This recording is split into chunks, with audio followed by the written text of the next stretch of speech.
Build Your Business listeners. This is Matt Reynolds, your host for the podcast, and you are listening to what we are calling the legacy episodes. And really, these are the pre-episodes that really led to this podcast, the Build Your Business podcast. This is really my life's work and my brother's life's work in building your business. And so they were originally published in the Barbell Logic podcast as part of the Principles or Coaching Success series, but really touch on similar topics to the Build Your Business podcast: how to improve your productivity, how to set and accomplish your goals, deprioritize urgent tasks, to focus on what is most important to you, and most importantly, to become a better person and leader and business owner overall.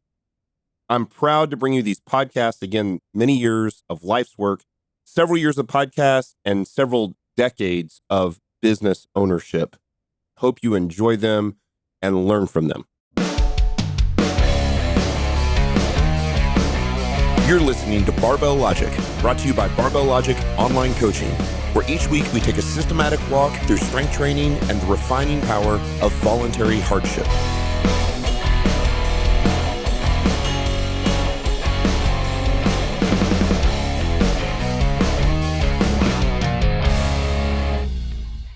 Welcome to the Barbell Logic podcast. I've brought back my brother, Chris Reynolds, to talk a little bit today. We are going to talk about the tyranny of the urgent. And there's some cool history to this, but we want to get right to the meat of the subject.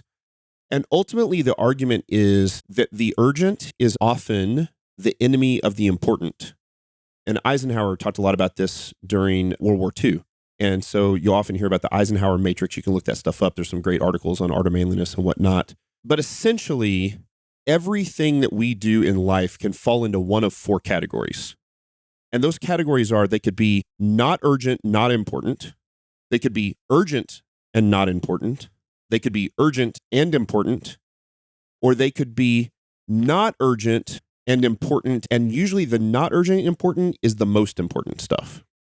And the argument is that most people spend their time in the first three of those categories and almost never spend any time, or certainly not nearly enough time, in that final category. So you and I wanted to kind of walk through each four of these. So let's start with that first category of things that are not urgent and not important. What do those things look like to you? And then how do we address those?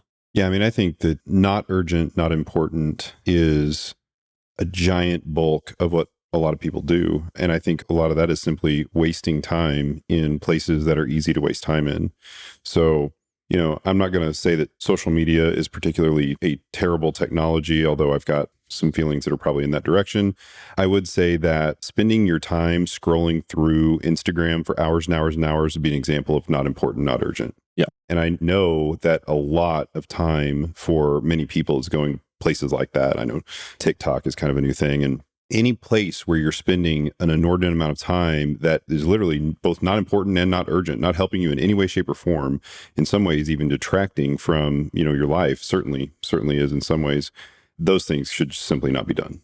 Yeah, social media is the easiest one to talk about for adults. And I certainly do think that there are times when social media can be used in positive ways, but continual scrolling through Facebook, Instagram, and TikTok, specifically those three, and I actually think Twitter is the one that could potentially be used for the greatest good, although most people probably don't do that either. Those are big time wasters that are not urgent, not important. But so are things like video games. And again, there will be people that argue that video games help them create a relaxation state. And so I'm not going to throw the baby out with the bathwater and say that all video games are absolutely evil. That's not at all what I'm saying. But if you look at your life and say, well, like, what are the things that are important to me? Most of you that play video games would say that's actually not really important. For some people, it might just be like binge watching Netflix, right? Especially if it's not things that are important at all. And so the question is, how do we address that quadrant of not urgent, not important? Well, I mean, I think the first is simply to make sure that you are doing the other things, right? So I think as you move through the quadrant and you are focusing your attention on other things, there's simply not time for that. Yeah. You have to put some mental attention to work there as well, which is noticing, and we'll talk about this in another podcast, but noticing that you're doing it. But then also there's another facet of it, which is noticing its effect on you. I don't know a single person who scrolls through social media stuff. I'll use Instagram as the example, as I think it's probably still probably one of the biggest ones that people just scroll through constantly. You don't get to the end of one of those sessions and feel great about yourself. Nope. Feel like you really spent a lot of good quality time on Instagram. So yeah, I think, noticing is one that sort of interrupt the flow of what you're doing.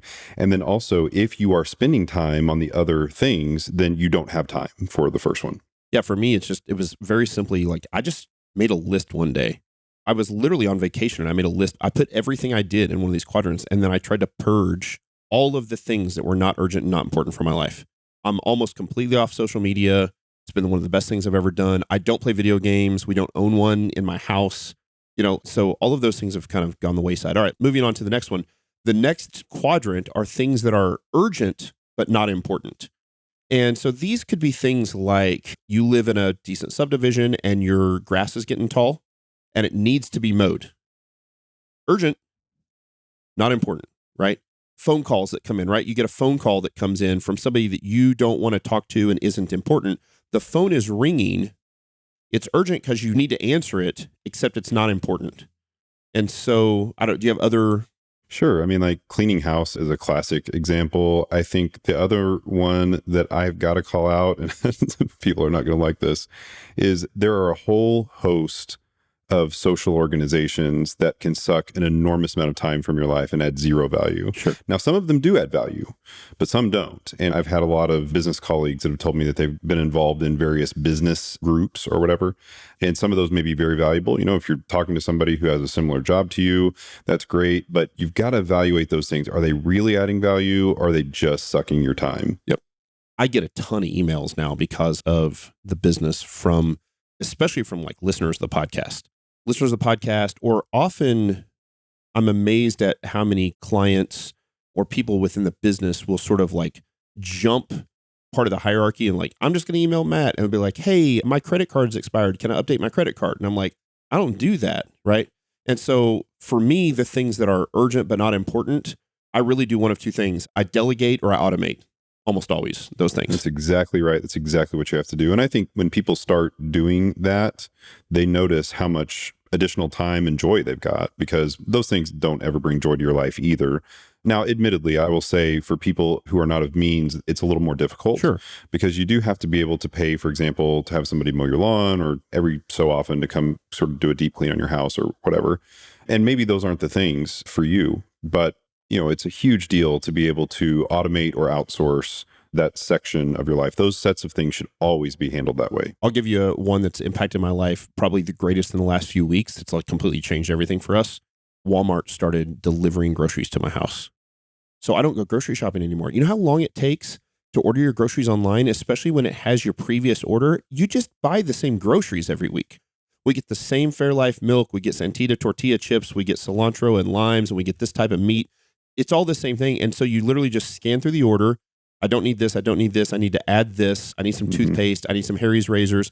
And I don't go grocery shopping anymore. When we moved up here, that was probably one of the greatest things that happened. We live in the Boston area and they have Instacart up here for any grocery store, essentially, or many of the grocery stores.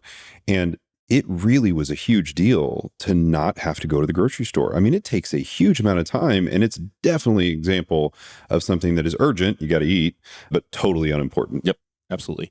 So the third quadrant, we start getting into the things that are important.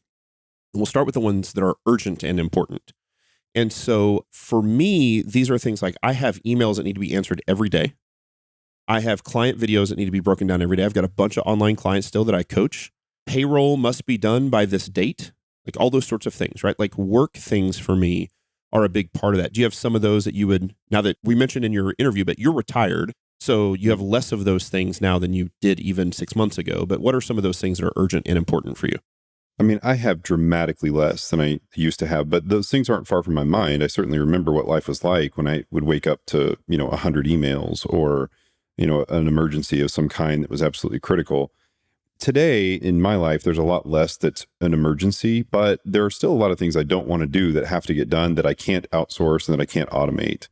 And, those things I try to dedicate an amount of time to, and I just get started. And I notice if I get started about 2 minutes later, I'm dedicated to getting it completed. I get it done and, move on. Yeah, we can tease out the next episode I think that we're going to do on this is on the Pomodoro, which is our specific strategy for very dedicated, undistracted boxes of time that we use to tackle those very things. So every morning I get up super early, and I'm not telling everybody that people don't need to necessarily get up at 4:30 or 5 in the morning. It's worked for me. It's worked for you. The reason that getting up early for me, and by the way, it's not white knuckle discipline for me. I just wake up, I set my alarm for 6 and it never goes off. That's basically what happens. I always wake up before my alarm goes off. But I get up every morning while my family still sleeps and go downstairs and I knock out all of the urgent and important things. So I knock out all my client videos first before I even pull up my email, because the pipeline that pays the bills is online coaching for us. And I need to be able to sympathize with my coaches, and therefore I will always be an online coach. So I do the online coaching. I break down all the videos first thing. You're one of my clients actually for Barbell Logic. And you'll notice, like, you can see the little timestamp up in the upper right-hand corner of my computer, and it's often, it's 5:47 and I'm breaking down videos. And then I answer all my emails second. And I do those things before I do anything else, before I work on the business to grow the business. All the work that I have to do in the business and not on the business is urgent and not important. Payroll, things like that, I tackle very first thing. And I turn all my distractions off. No one is awake. No one's calling you at 5:30 in the morning. And so it's much easier to knock those things out in very specific blocks of time. I had the exact same strategy. And also, I would highly recommend the concept of not starting with email. Don't let other people drive your schedule. Wake up, do the things you need to get done before you even look at email. Because the thing is, email is loaded with urgent, non-important. That's right. And so you really want to make sure working that backward. you're working backwards. You want to make sure that you're doing the urgent, important first. You clear that stuff out. Email is important. There can be important parts in email. And so I think tackling those after you've done everything else that's critical is important. But Yep. I agree. Your strategy is solid there. And that's the same thing that I did. The other element that you mentioned, which I think is really important in there, is turning off the distractors.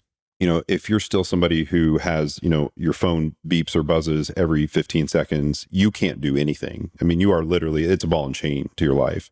So you've got to turn that stuff off. But it's an important strategy and it's a good way to get through those things. Yep.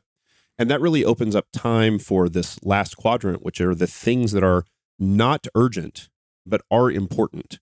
And for me, that looks like in business, that looks like working on the business, not in the business. What am I doing to strategize and further the business? Those things are often, usually not urgent, but are very important. Then relationships for me is the other part of that, right? So building relationships with my wife, with my kids, being able to give them both quality of time and often quantity of time. Those things are both important to my wife. And then the final part of that is that pursuit of knowledge that we talked about in the previous episode. Reading books is never urgent, but it's super important. Like constantly pursuing knowledge for me is huge. Set apart as not urgent, but very important. And I want to have as much time as I possibly can devoted to those things. Yeah, I do the same thing. And reading is way up there for me. I mean, I sort of consider my job at this point to be reading. So I spend a lot of time in books. Additionally, spending time with your family is one of those things that when you look back, you've got to run things past the 90-year-old deathbed thing. Imagine that it's the end of your life. You're laying in your deathbed and you're going to die.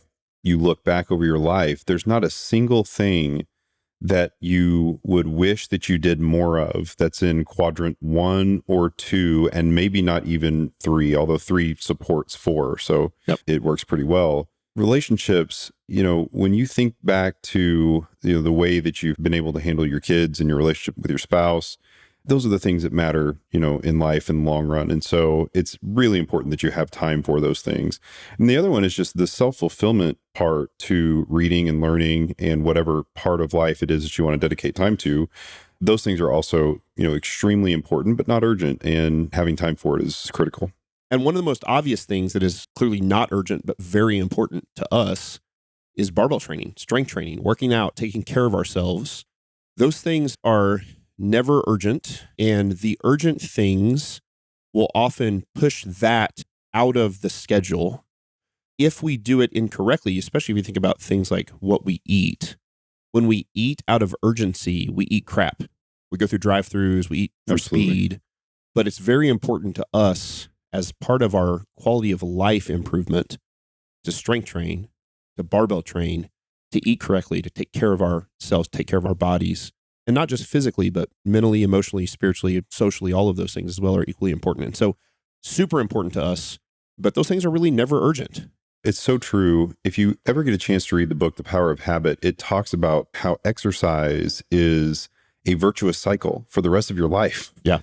You read better. You do better work when you've worked out. You feel better. It's fascinating. Matt and I both have just a little bit of kyphosis where our backs bend a little. Our grandfather, I think, gave us that. Thanks, Pops. And Scott's got it too. Yeah. Worse than us. But it's been fascinating to me. I notice my back hurting if I don't work out while I'm reading, just sitting a lot reading. And when I work out, my back gets straighter. It feels stronger. I can sit and read for a longer period of time. And it just has an incredibly beneficial effect on everything else. It's just one of those important things that you have to find time to get to in order to have an amplifying effect on everything else. Absolutely. Yeah, I want to wrap up with this thought. If I handle those first 3 quadrants correctly, I am not just able to do the last one, the things that are very important to me and not urgent, but I'm able to be present for those things better. And when I don't handle those first 3 quadrants well, when I have things that are sort of breathing down my neck, I need to answer this email, I need to program for clients and they're not programmed, the car's out of gas, we don't have any food to eat, and we need to go to the grocery store, not because we're broke, because we just haven't gone to those sort of things make it so that I can't be present for the important things. You read and you've read 3 pages of a book and you're like, I didn't actually get any of it because my mind was on the other stuff. And so for me, we can't often do the things that are not urgent and important first. We often have to do the things that are not urgent and important last, but they're the most important, which means you have to do the other 3 things well, efficient, cut out, automate, like we talked about, so that you can spend more time on that last thing, which is the most important stuff. And so that's really how we run our lives. It's why I get up early in the morning and knock out the stuff that has to be knocked out quick. That's why I automate things like groceries and pay somebody to go put gas in my truck and pay somebody to mow my lawn. All of those things I'm trying to do so that I can free up more time to do the things that are the most important to me. That's spot on. Cool. Guys, thanks for listening. And we'll be back to talk a little bit about the Pomodoro.